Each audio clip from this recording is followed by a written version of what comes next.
السلام عليكم ورحمة الله وبركاته. ازيكم يا حبايبي؟ عاملين ايه؟ النهاردة بقى هنعمل وصفة سهلة وسريعة وبسيطة وخطيرة من الاخر.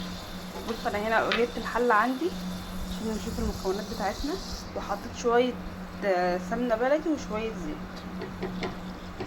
ينفع سمنة بس وينفع زيت بس، اللي انتوا عايزينه.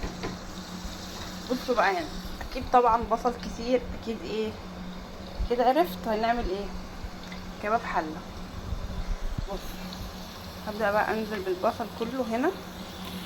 ثانية واحدة بس. بصوا هنا بقى حطيت البصل، كمية البصل كلها. انا مش هحط البصل على مرتين، هحطه على مرة واحدة. نقلب يدوبك بس يدبل وايه، وبعدين نشوف هنعمل ايه.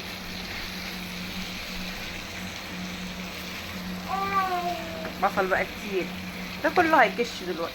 ده كله بقى هيعمل لنا صوص، يعني كل ما نكتر البصل، والبصل الابيض بالذات. يعني الوصفه ديت مفضل فيها البصل الابيض مش البصل الاحمر، لان البصل الابيض بيبقى مسكر، فالصوص بتاعه بيبقى تحفه. بس كده. بصوا كده، ادي البصل اللي معايا اهو. هبدا بقى انزل باللحمه. بصوا اهو. بصوا بقى اللحمه، انا مقطعاها مكعبات صغيره. نبدا بقى انزل بيها. بسم الله.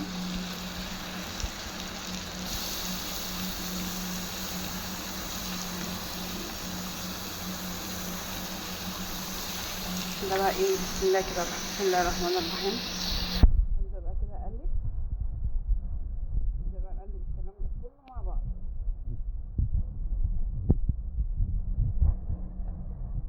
طبعا بصوا ادي كده تمام معايا. ابدا بقى احط البهارات. ادي فلفل اسود. بصوا يا جماعه، الكباب الحله اساسه ملح وفلفل اسود. اي بهارات تانية بتتحط بتبقى اختياريه.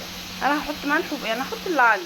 هحط ملح وفلفل اسود وشويه كزبره. ننزل ازاي دي.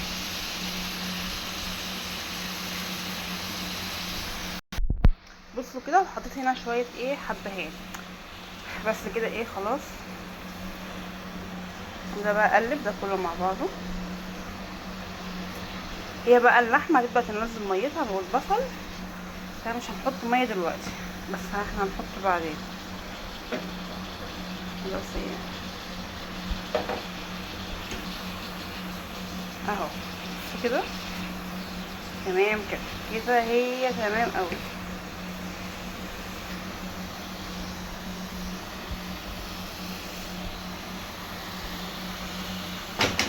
بصوا، هنقلها على نار يعني هحطها هنا على النار الكبيره، هنقلها بقى على نار متوسطه هناك.